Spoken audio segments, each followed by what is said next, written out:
everyone, greetings from Tokyo. And so this is my first time back here in over 7 years now that they finally have reopened. So stoked to be here. It's pretty early right now, so I'm in Shinjuku. It's 9 a.m. so not really anybody around yet. The shops are still closed.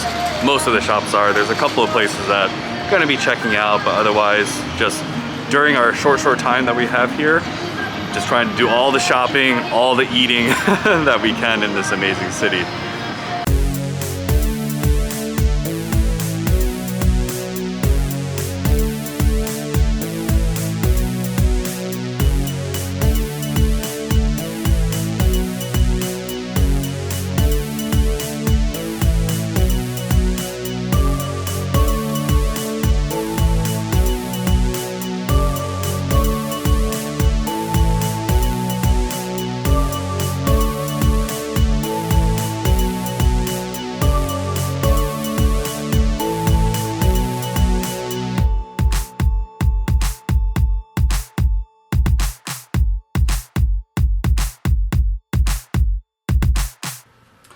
Alright everyone, I hope you enjoyed that little bit of vlog footage. Apologies we didn't get too much in. We were only in Tokyo for 4 full days, just with all the travel time that was involved and only being able to take off so much time from work.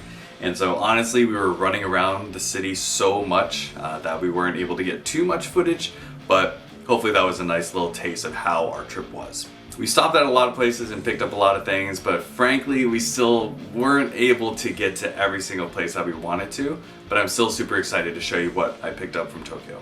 Let's get started with a couple of things I picked up from Nike. So the first one, pretty straightforward, sort of a reverse goldenrod colorway of the Dunk High. Again, nothing really too special or too crazy with this pair. I just personally really like the classic 2-color colorways that they do Dunks in, and frankly, it was a general release that was actually available on shelves. And to me, that's kind of the way it should be with Dunks. I know they've gotten super popular over the last few years and are selling out crazily and selling for resale way too much. But these were sitting on the shelf, and it harkens back to sort of my early collecting of sneakers in the early 2000s, where I just absolutely loved these 2-color Dunks. And so had to go ahead and pick up this one from Tokyo. The second Nike item that I picked up are these ACG cargos. So again, nothing too terribly special about my Nike pickups. This one was just available at Nike Harajuku. It's an ACG item. It has really great fabric. Has these huge cargo pockets. It actually also has a zip off, kind of like the old school pant short zip offs that they used to make years and years ago. But the cool thing is that it is Cordura fabric. Sort of a ripstop fabric that is on the double knee portion down here, and really, again, nothing too crazy, nothing too special about these. Just really liked the style of them, and to have sort of a utility pant that I could wear comfortably when I didn't really feel like wearing jeans.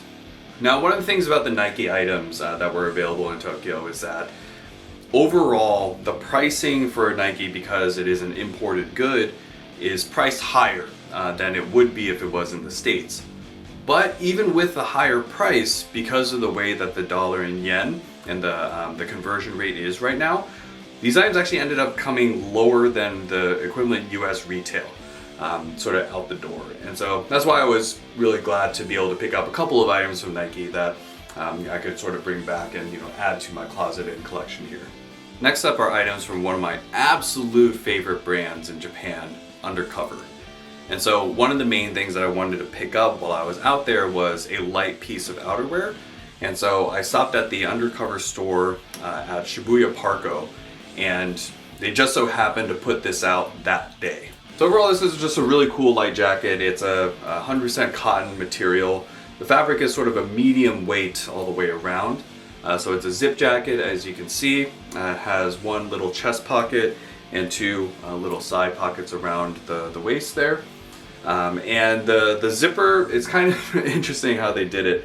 If you ever take a hoodie, a zip hoodie, and you put it in the dryer, the fabric around the zipper shrinks, and so it kind of makes the zipper wavy if you do it that way.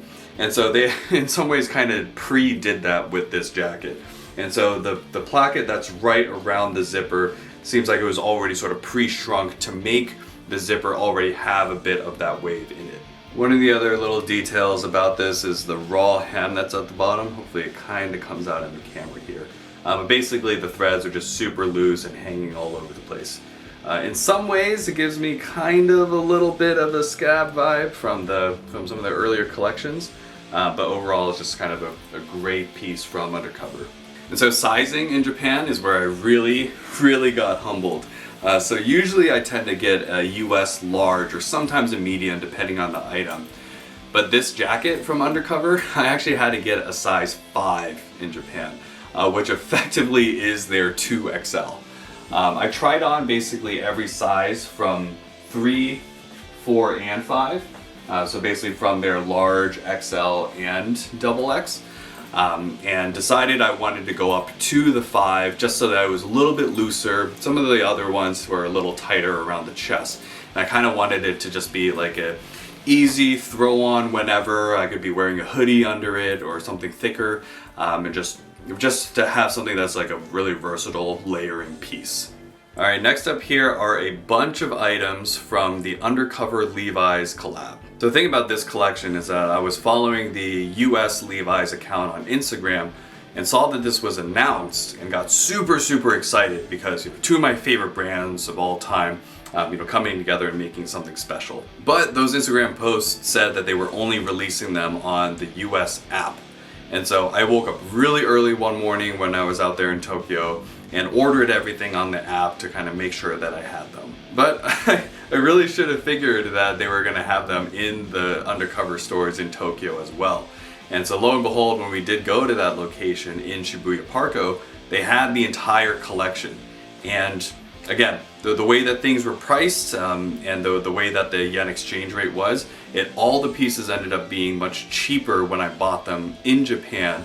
And so I'm actually in the process of returning the ones that I ordered from online. So I basically got all of the black items from the collection. So we'll go ahead and start off with the pants, which is kind of interesting what they did. They took a vintage pair of Levi's and they basically used it as the front half of the garment. And then on the back side, it looks like they basically have taken old sweatshirts or sort of, sweatshirt material and use that as the backside of the pant.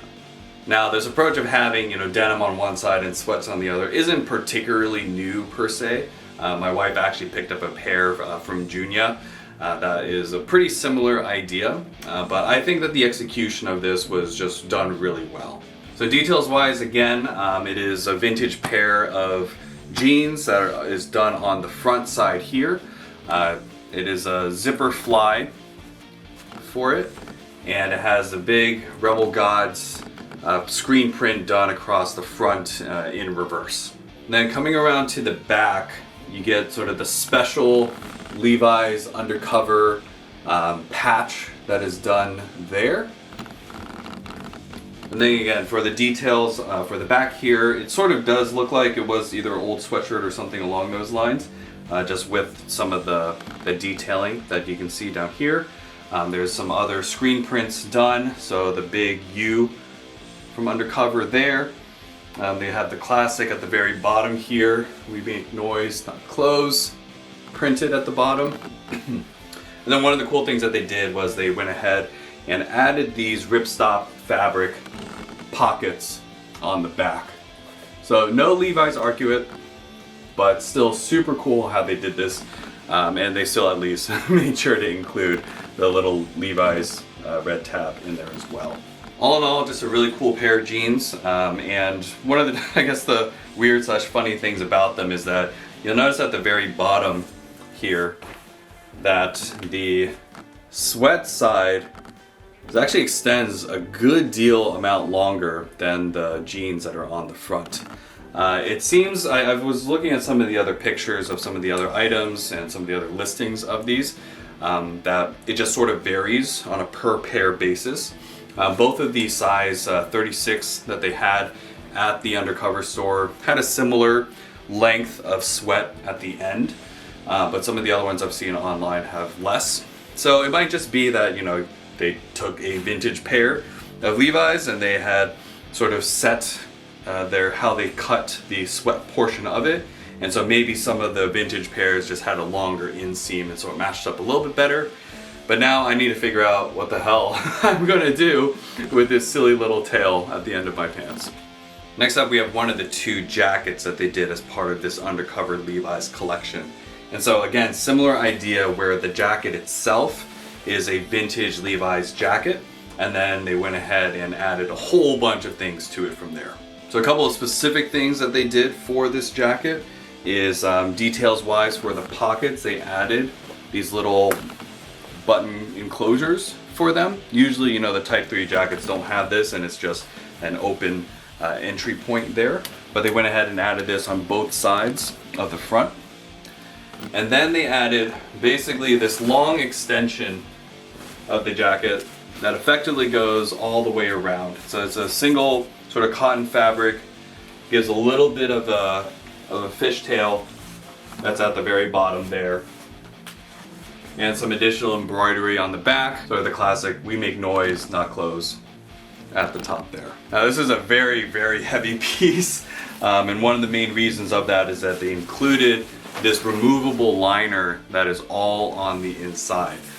So sort of as other military jackets have been done in the past, it has these buttons all the way around the inside where you can then unbutton the liner and remove it. Overall, this is meant for very much an oversized fit. I actually went with the US XL and Japan XXL for this one as well.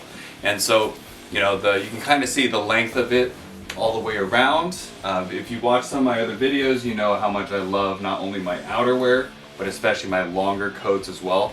And so, you know, this combination on this one of the removable liner with the vintage jacket and some of the other details around it just makes it for an awesome piece to have for the upcoming winter here. I'm going to go ahead and keep the lower angle here for the next piece as part of the undercover Levi's collection with it, which is another one of the jackets. And so this one, similar idea again, but just different execution in terms of how it was done. So very similarly, you know, the main portion of the jacket is again a vintage Levi's jacket.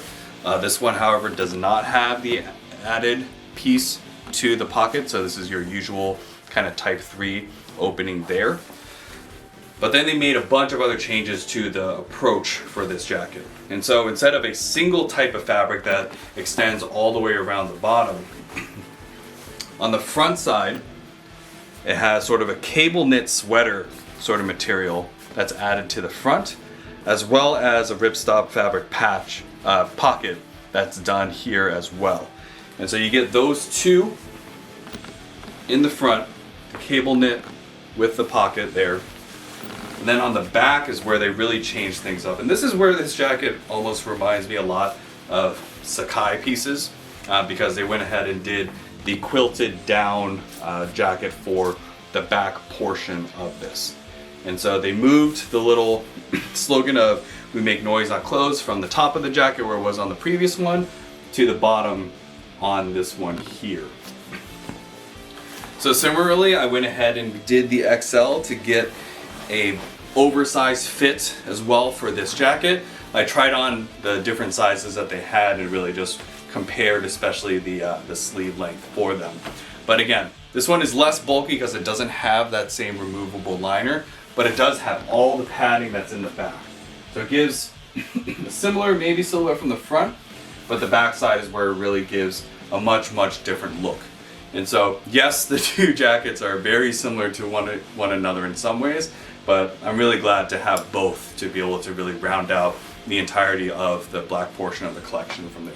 All right, we'll pop the camera back up here right now to take a look at one of the smaller items that I went ahead and got, but it's from a brand that I've loved for a long, long time and was finally able to go to one of the stores. And so this is from Lewis Leathers, so it's a tiny little belt loop, little keychain belt loop that uses their leather. It has their logo embossed onto it there, and it has a little key ring. So, you know, really, really straightforward piece from them. The inside of the snap actually has red leather that's done on the inside. So in some ways it's, it's just pretty similar in quality and similar feel and look from a design perspective as their leather jackets. Now I know a lot of people really like shot leather jackets, especially since they invented the Perfecto. But in terms of these older leather jacket brands, I really do like Lewis leathers the best. Just the feel of them, the weight of them, and sort of the way that they're constructed. I overall like that more, the more put together look that they have. So this is just a really high quality little strap from them. And I got this really for some of the other pieces that I picked up. Now we're finally getting to, as what you all well know is my favorite brand, Chrome Hearts. And so I finally got myself a wallet chain. I've been having my eye on this for a long time. And so the specific model that I got is the Fancy Link. So you can sort of see every other link has the extra embellishments that are on it.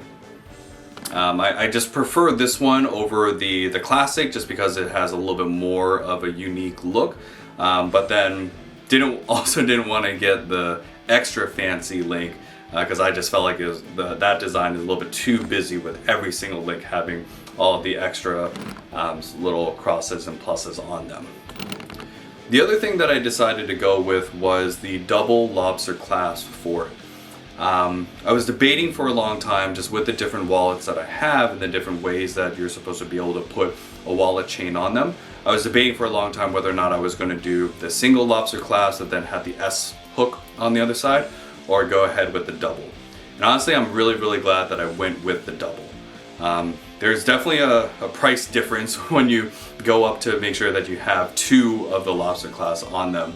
But just the symmetry of it, and I've found that this is actually in some ways more versatile when you have both of the lobster clasps attached. So one of the really silly things I decided to do for now is that I actually got two of the Lewis Leathers belt loops. And so for now, I'm actually going ahead and just throwing the wallet chain on both ends so that I don't have to actually worry about how the connection is done to the wallet itself that I have in my pocket, and can instead just have this hang off of my belt and sort of be, a sort of a set look for the wallet chain. I know sometimes people will just attach them directly to the belt loops or even to the back pocket to be able to get that look. I just figured that, over time, I just didn't want to be using these lobster clasps too much. And so if I was able to put them on belt loops like this, then it's really just the snaps that are on those loops that are going to be getting the most wear and tear over time of taking it on and off. The other thing is, some of you are probably wondering, well, why didn't you just get the Chrome Hearts belt loops because they're available? Well, they weren't available in Japan. Every store that I stopped in, they were completely sold out of them. And so when I stopped by the Lewis Leather store and I saw that they had these, I was like, hey, you know what? I love Lewis Leathers. They make really high quality stuff. Why not just go ahead and throw the chain on two of these? All right, on to the more Tokyo and Japan exclusive items. And so this is actually a shirt that we picked up for my wife.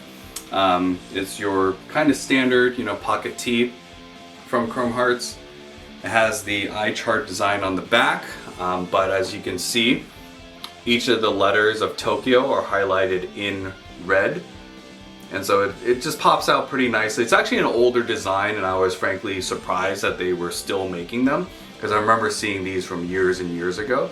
But just a really cool piece to get from the Tokyo location. I think it's the only location that does something along these lines for one of the store exclusive items that they have. So just, again, pretty basic, but just a cool piece to be able to bring back from Tokyo. Alright, so while my wife got the t-shirt, I went ahead and got the Tokyo exclusive hoodie. And so pretty straightforward, honestly, pretty basic in terms of how they did this one. It just has a classic horseshoe that's on the front. I got the pullover version. They had zip hoodies available as well. They just didn't have my size in stock, unfortunately, but I actually liked how the pullover felt. The CH is done in a black on black print on the front there. And then the back side is just a very classic approach that they did for this and many other locations as well. Just with the horseshoe and then with Tokyo written at the very bottom. So again, pretty basic pieces. Unfortunately, the Tokyo stores, they didn't really have many other super unique and Tokyo or Japan exclusive type items. I know in the past they've done different fabrics of certain pieces. Like some of the flannels and shirts would sometimes be done in a little bit of a different fabric. Or some of the other pieces are just like a little bit more unique. They just didn't have anything available in my size, and so if I feel kind of silly, coming away with really, in terms of like exclusive items, just a pullover hoodie and a t-shirt. But it kind of is how it is sometimes. Now the very last item that I picked up from Chrome Hearts is going to be something that I think truly deserves its own full video to go through all the details.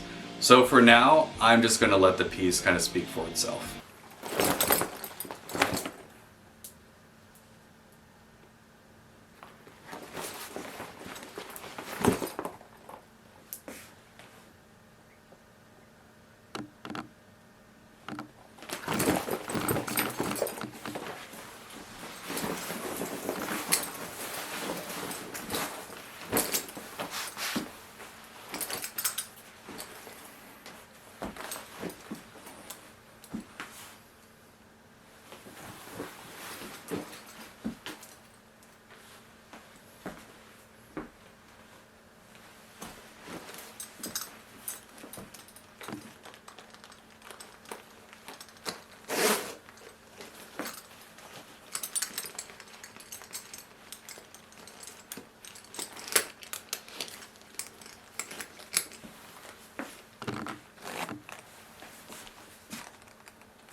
Alright, and that just about does it for this video.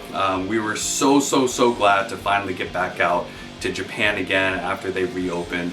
Honestly, also pretty glad that we were able to sort of help stimulate their economy a bit with the shopping that we did. And so Japan is such an amazing place. We were treated so well by everybody that we encountered. From the workers at 7-Eleven to the staff at the Chrome Hearts stores that really took us in and showed us a really good time. And so hopefully this was fun for y'all to see as well.